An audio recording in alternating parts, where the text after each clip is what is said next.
In the scorching heat of the Arizona desert, where the red rocks tell stories of ancient civilizations and forgotten battles, a single dollar bill would spark a conflict that would shake the very foundations of American land ownership. This isn't just another tale of greed and betrayal.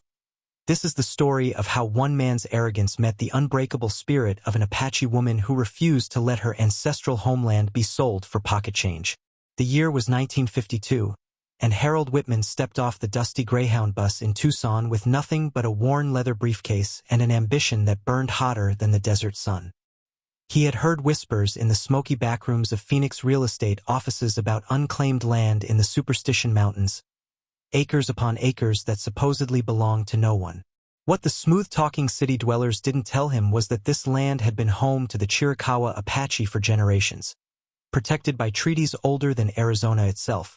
Harold was a man who saw opportunity where others saw obstacles. Standing 6 feet tall with steel-gray eyes that seemed to calculate the worth of everything they gazed upon, he had built a modest fortune buying distressed properties during the Great Depression. But this desert venture was different. This was his chance to strike it rich, to transform worthless wasteland into a sprawling cattle ranch that would make him the envy of every rancher from Flagstaff to El Paso. The first person to cross Harold's path was Maria Santos, a weathered clerk at the Pinal County Courthouse who had been stamping documents and filing deeds since before statehood. When Harold slammed his briefcase onto her wooden desk and demanded to see the land records for the Superstition Wilderness, Maria's dark eyes narrowed with suspicion. "Mister, that land you're asking about isn't for sale," she said, her voice carrying the weight of decades spent watching outsiders try to claim what wasn't theirs. "That's Apache territory, protected by federal treaty." Harold's laugh was sharp and dismissive. "Treaties can be challenged, Mrs. Santos. Laws can be changed. And from what I understand, there's no official record of ownership for those particular parcels." What Harold didn't know was that 3 miles away, in a modest adobe house nestled between towering saguaro cacti, lived a woman whose very existence would unravel his carefully laid plans. Ayanna Crowfeather was 53 years old, though her face bore the timeless quality of someone who had learned to read the desert's moods like pages in a book. Her grandfather had been a war chief who rode with Geronimo, and her grandmother had hidden in these very mountains during the Apache Wars of the 1880s. Ayanna wasn't just any Apache woman. She was the keeper of her people's oral history, the guardian of sacred sites that had been passed down through 7 generations. More importantly, she possessed something that Harold's lawyers and land speculators had never bothered to research: original documentation proving her family's legitimate claim to the land, papers that had been carefully preserved through decades of government attempts to relocate her people. The confrontation began on a Tuesday morning when Harold arrived at Ayanna's property in a cloud of dust, driving a brand-new Buick that gleamed like a beacon of urban progress against the ancient landscape. He had spent weeks researching property lines and boundary markers, convinced that he had found a legal loophole that would allow him to claim the land through adverse possession laws. "Ma'am," Harold said, stepping out of his car and straightening his city suit, "I'm here to inform you that this land is being claimed under Arizona territorial statutes. I've filed the proper paperwork, and I'm prepared to offer you $1 as a gesture of goodwill." Ayanna stood in the doorway of her home, her long black hair streaked with silver and her hands steady as the mountains themselves. She had been expecting this day for years, had seen it in the flight patterns of eagles and heard it in the whisper of desert winds. Her response was measured and calm, but it carried the force of thunder rolling across canyon walls. "This land is not for sale at any price," she said. "It belongs to my people, as it has for countless generations. Your papers mean nothing here." Harold's confidence never wavered. He had dealt with stubborn property owners before, and he knew that persistence and legal pressure could wear down even the most determined resistance. What he didn't anticipate was that Ayanna possessed weapons far more powerful than his courts and contracts. She had truth on her side, and she had allies in places he never imagined. The first hint that Harold's plan might unravel came 3 days later when he received a visit from James Hawkfeather, Ayanna's nephew and a decorated World War II veteran who had returned from the Pacific Theater with a Purple Heart and a law degree from the University of Arizona. James had heard about the white man who was trying to buy his aunt's land for $1, and he arrived at Harold's hotel room with a briefcase full of documents that would turn the entire situation on its head. "Mr. Whitman," James said, spreading papers across the small hotel table, "I think there's been a misunderstanding about the legal status of that land. These documents show continuous Apache occupation dating back to 1847, along with federal recognition of tribal sovereignty over the area." Harold studied the papers with growing unease. The documents appeared authentic, complete with official seals and signatures from territorial governors he recognized from his research.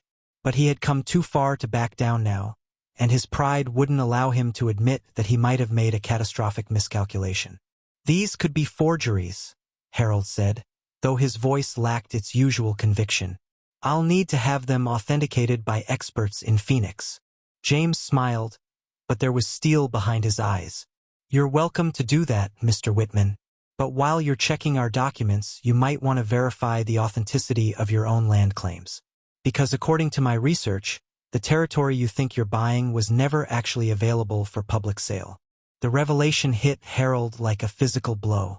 He had based his entire venture on information provided by a land speculator named Frank Kowalski, a smooth-talking operator who claimed to have insider knowledge about unclaimed territories in Arizona. But as Harold would soon discover, Kowalski had been feeding him false information, setting him up for a spectacular failure that would benefit Kowalski's own hidden agenda. The mystery deepened when Harold returned to Phoenix and discovered that Frank Kowalski had disappeared, leaving behind an empty office and a trail of angry investors who had all been promised access to the same, unclaimed, Apache lands. Harold realized he had been the victim of an elaborate confidence scheme, but by then it was too late to simply walk away. He had already spent his life savings on legal fees and travel expenses, and he was determined to salvage something from the wreckage of his dreams. Back in the Superstition Mountains, Ayanna was fighting battles on multiple fronts. Word of Harold's land claim had spread through the network of government agencies that seemed determined to challenge Apache sovereignty at every opportunity. She received visits from Bureau of Indian Affairs officials who questioned her right to live on land that wasn't technically part of an official reservation, and from county assessors who wanted to impose property taxes on territory that had been tax-exempt for decades. But Ayanna had spent her entire life preparing for this moment. In a hidden room beneath her adobe house, she kept a collection of documents and artifacts that told the true story of Apache presence in the region. There were Spanish colonial records acknowledging Apache territorial rights, Mexican land grants that specifically excluded Apache hunting grounds from sale, and most importantly, the original treaty signed between her great-grandfather and General Oliver Howard in 1872. The turning point came when Ayanna decided to take her case directly to the federal courts. With James's help, she filed a lawsuit that challenged not just Harold's specific claim, but the entire system of land speculation that had been targeting Apache territories throughout Arizona. The case attracted national attention, drawing support from civil rights organizations and Native American advocacy groups across the country. Harold found himself facing opponents far more formidable than one Apache woman defending her home. Suddenly, he was being investigated by federal prosecutors who suspected him of participating in Kowalski's fraud scheme. Even though Harold himself had been a victim, his bank accounts were frozen, his reputation was destroyed, and he was facing potential criminal charges for attempting to defraud the federal government. The courtroom drama that followed revealed layers of deception and corruption that stretched from small-town Arizona to the halls of Congress in Washington. Kowalski, it turned out, had been working with corrupt officials in the Bureau of Indian Affairs who were systematically targeting Apache lands for development by private interests. The $1 offer that had seemed so insulting to Ayanna was actually part of a larger pattern of fraudulent land grabs designed to circumvent federal protection of Native American territories. As the legal proceedings unfolded, public opinion began to shift decisively in Ayanna's favor. Newspaper reporters from across the country descended on the Superstition Mountains to interview the Apache woman who had stood up to land speculators and government corruption. Her dignity and quiet strength in the face of overwhelming opposition made her a symbol of resistance against the forces that had been systematically dispossessing Native Americans for generations. Harold's world collapsed around him as the truth emerged. He learned that Kowalski had targeted him specifically because of his reputation for aggressive land acquisition, knowing that Harold's overconfidence would make him an ideal patsy for the scheme. The real conspiracy involved dozens of fake land claims across multiple states, all designed to create legal confusion that would eventually benefit a small group of powerful developers with political connections in Washington. The final confrontation between Harold and Ayanna took place not in a courtroom, but on the land itself. Harold, facing financial ruin and potential imprisonment, made one last desperate attempt to salvage his investment. He arrived at Ayanna's home with a court order that he claimed gave him the right to survey the property, though the document had been issued by a judge who was later revealed to be part of Kowalski's network of corruption. Ayanna met him at her front door, flanked by 3 generations of her family and dozens of Apache supporters who had traveled from reservations across Arizona to stand with her. The confrontation was tense but peaceful, with Ayanna speaking in her native language to the assembled crowd before addressing Harold directly. "You came here with $1, thinking you could buy what belongs to the earth itself," she said. "But some things cannot be purchased, cannot be owned, cannot be taken from those who understand their true value. This land chose us long before your government existed, and it will remain in our care long after your courts and contracts have been forgotten." Harold looked around at the faces surrounding him. Apache elders, young veterans, children who had been born on this land and would grow up defending it. For the first time since arriving in Arizona, he understood the magnitude of what he had tried to do. He wasn't just attempting to buy property. He had been trying to erase a people's connection to their ancestral home, to reduce sacred ground to a commodity that could be traded for profit. The federal investigation that followed exposed the full scope of Kowalski's operation and led to criminal charges against dozens of government officials and private developers. Harold, recognized as a victim rather than a perpetrator, avoided prison but lost everything he had invested in the scheme. He left Arizona as he had arrived with nothing but a suitcase and hard-earned wisdom about the difference between legal ownership and spiritual belonging. Ayanna's victory established important legal precedents that protected Native American land rights throughout the Southwest. The case became a landmark in federal Indian law, cited in dozens of subsequent court decisions that upheld tribal sovereignty against attempts at illegal appropriation. More importantly, it demonstrated that individuals with courage and conviction could successfully challenge institutional corruption, even when facing overwhelming odds. The story didn't end with the courtroom victory. Years later, when Harold had rebuilt his life as a small-town insurance agent in Nebraska, he received an unexpected letter from Ayanna. She wrote to tell him that her family had established a scholarship fund for Native American law students, and that she wanted him to know there were no hard feelings between them. She understood that he had been manipulated by forces larger than himself, and she respected the fact that he had ultimately accepted responsibility for his actions. Harold's response was brief but heartfelt. He thanked Ayanna for her grace and forgiveness, and he enclosed a small donation to her scholarship fund. He never returned to Arizona, but he never forgot the lesson that Ayanna Crowfeather had taught him about the difference between the price of land and its true value. The Superstition Mountains still stand today, their red rocks continuing to tell stories of those who have called them home. Ayanna's descendants still live on the land that their ancestors defended, and they continue to serve as guardians of sacred sites that no amount of money could ever purchase. The adobe house where Ayanna faced down Harold and his court order has become a symbol of resistance and resilience, a reminder that some battles are worth fighting regardless of the odds. In the end, Harold's dollar remained unspent, a worthless piece of paper that had represented his fundamental misunderstanding of what truly matters in life. Ayanna's refusal to accept it wasn't just about money or property rights. It was about preserving a way of life that valued spiritual connection over material possession, community over individual gain, and the wisdom of ancestors over the ambitions of strangers. The lessons of this confrontation continue to resonate today, as communities across America face similar challenges from developers and speculators who see opportunity where others see home. Ayanna Crowfeather's courage in standing up to Harold Whitman's dollar became a beacon of hope for anyone fighting to protect what cannot be replaced, what cannot be bought, and what must never be sold.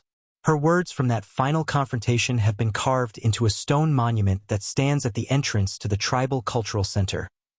Some things cannot be purchased, cannot be owned, cannot be taken from those who understand their true value. It serves as a permanent reminder that the most important battles are not fought for money or power, but for the preservation of identity, dignity, and the sacred bonds that connect people to the land that shaped them. This is the story of how $1 exposed a web of corruption, challenged a system of exploitation, and ultimately affirmed the unbreakable connection between a people and their ancestral home. It is a story of greed and redemption, of deception and truth, of the powerful forces that seek to reduce everything to a price tag and the even more powerful force of those who refuse to let that happen. In the desert winds that still blow through the Superstition Mountains, visitors sometimes claim they can hear echoes of that confrontation. The sound of Ayana's voice saying no to forces that seemed unstoppable, and the whisper of Harold's footsteps as he walked away from the greatest mistake of his life. The land remains, as it always has, belonging not to those who would buy it, but to those who truly understand its worth.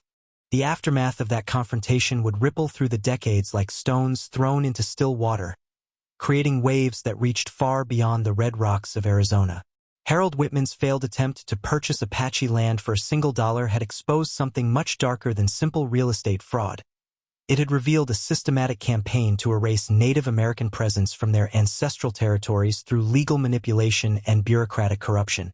In Washington, D.C., congressional hearings were convened to investigate the full scope of Frank Kowalski's operation. What lawmakers discovered was a network of corruption that stretched across multiple federal agencies, involving Bureau of Indian Affairs officials who had been systematically undermining tribal sovereignty for personal profit. The scandal reached all the way to the Department of Interior, where several high-ranking officials were forced to resign in disgrace. Senator Barry Goldwater of Arizona, himself no stranger to the desert landscapes where this drama had unfolded, became an unexpected champion of Native American rights. During one particularly heated hearing, he stood before his colleagues and declared, "When a single Apache woman can expose corruption that our own investigators missed, perhaps it's time we started listening to voices we've ignored for too long." The legal precedents established by Ayana's case transformed how courts approached questions of tribal sovereignty and land rights. Law schools across the country began teaching her story as a masterclass in how individual courage could challenge institutional power. The case became known as Crow Feather versus United States, and it was cited in over 200 subsequent court decisions protecting Native American territories from illegal appropriation. But beyond the courtrooms and congressional hearings, the real impact of that confrontation was measured in human terms. Ayana Crow Feather had done something that seemed impossible. She had forced an entire nation to confront the ongoing consequences of its colonial past.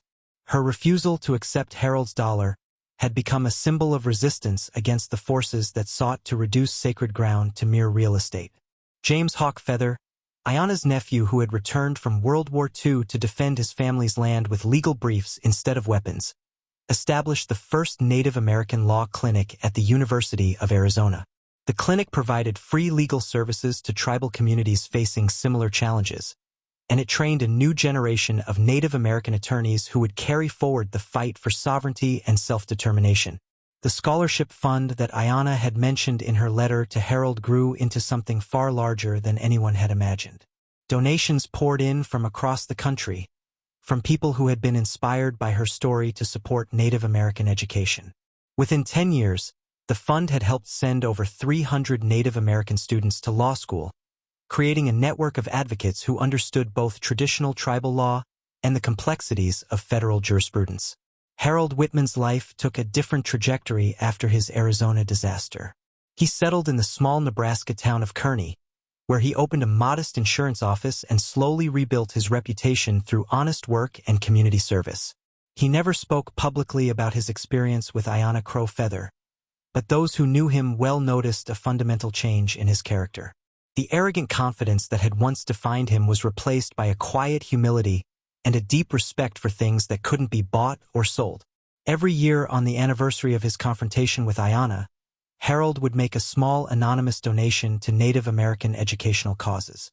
He never signed his name to these contributions, but he always included a handwritten note that said simply, "In memory of a lesson learned too late, but not forgotten." Over the course of 20 years, these donations totaled more than $50,000, far more than Harold had ever intended to spend on Arizona real estate. Frank Kowalski, the mastermind behind the land speculation scheme that had ensnared Harold, was eventually tracked down by federal marshals in a luxury hotel in Mexico City. His extradition and trial became a media sensation, exposing the full scope of his fraudulent operations across multiple states. The trial revealed that Kowalski had targeted dozens of investors like Harold, using their greed and ambition against them in an elaborate confidence game that had netted him over $2 million. During Kowalski's sentencing hearing, an unexpected figure appeared in the courtroom gallery, Ayanna Crow-Feather, now in her 60s but still carrying herself with the dignity that had made her famous. She had traveled to Phoenix not to celebrate Kowalski's downfall, but to speak about the broader implications of his crimes against Native American communities. This man's actions were not just about money, she told the packed courtroom. They were about the continuing attempt to separate my people from the land that defines us. Every fraudulent claim, every forged document, every corrupt official who participated in this scheme was part of a pattern that goes back generations. Today's justice is important, but it's only meaningful if it prevents future attempts to steal what cannot be owned. The judge sentenced Kowalski to 15 years in federal prison, but more importantly, he ordered the creation of a federal task force to investigate and prevent similar schemes targeting Native American lands. The task force, which included both federal prosecutors and tribal law enforcement officials, became a permanent fixture in the fight against illegal land appropriation as the years passed. The story of Harold's dollar and Ayanna's refusal became part of the oral history that Apache elders shared with younger generations. Children growing up on reservations across Arizona learned about the woman who had stood up to the government and won, who had proven that traditional values could triumph over modern corruption. The story became a source of pride and inspiration, a reminder that individual courage could create lasting change. The Superstition Mountains themselves seemed to respond to the renewed respect for their sacred significance. Tourism to the area increased dramatically, but it was a different kind of tourism. Visitors came not to exploit the land but to learn from it. The Apache Cultural Center that was built near Ayanna's home became a destination for people seeking to understand the deep connections between indigenous peoples and their ancestral territories. Environmental scientists studying the region noted that the legal protections established by Ayanna's case had created an unexpected benefit: the preservation of pristine desert ecosystem that might otherwise have been destroyed by development. The land that Harold had tried to buy for $1 was now valued by ecologists as priceless habitat for endangered species and rare desert plants that existed nowhere else on Earth. When Ayanna Crow-Feather passed away in 1987 at the age of 88, her funeral was attended by thousands of people from across the country. Federal judges sat next to Apache elders. Law professors shared memories with tribal council members, and former Bureau of Indian Affairs officials who had reformed their departments came to pay their respects to the woman who had changed their understanding of justice. Harold Whitman, now 73 and in failing health, made the long journey from Nebraska to Arizona to attend Ayanna's funeral. He stood at the back of the crowd during the ceremony, saying nothing but clearly moved by the tributes to the woman who had taught him the most important lesson of his life. After the service, he approached James Hawk Feather and quietly identified himself. "Your aunt was a remarkable woman," Harold said, his voice barely above a whisper. "I came here 40 years ago thinking I could buy her land for $1. I left understanding that some things are worth more than all the money in the world." James clasped Harold's hand and smiled. "She knew you would understand eventually. That's why she never held anger toward you. She said you were just a man who had forgotten what really mattered, and that everyone deserves the chance to remember." The two men stood together in the desert silence, looking out over the red rocks and ancient valleys that had witnessed their family's confrontation decades earlier. The land looked exactly the same as it had when Harold first arrived with his briefcase and his arrogant assumptions, but everything else had changed beyond recognition. Today, visitors to the Superstition Mountains can see a simple bronze plaque mounted on a boulder near the entrance to the Apache Cultural Center. The plaque bears Ayanna Crow-Feather's words from that final confrontation with Harold Whitman. "Some things cannot be purchased, cannot be owned, cannot be taken from those who understand their true value." Below those words, in smaller text, is an inscription that tells the rest of the story. On this land, an Apache woman's refusal to accept $1 changed a nation's understanding of justice, dignity, and the sacred bond between people and place. Her victory belongs not just to her people, but to all who believe that some things are too precious to be sold. The story of Harold's dollar continues to be told in law schools and history classes across America, a reminder that individual acts of courage can challenge systems of oppression and create lasting change. It serves as a testament to the power of standing up for what is right, even when facing overwhelming odds, and to the truth that real value cannot be measured in dollars and cents. In the end, Ayanna Crowfeather's legacy was not just about protecting Apache land or exposing government corruption. It was about affirming the fundamental principle that human dignity and cultural identity cannot be bought, sold, or stolen by those who mistake price for worth. Her story reminds us that in a world increasingly dominated by commercial values, there are still those willing to stand up and say that some things are simply not for sale at any price.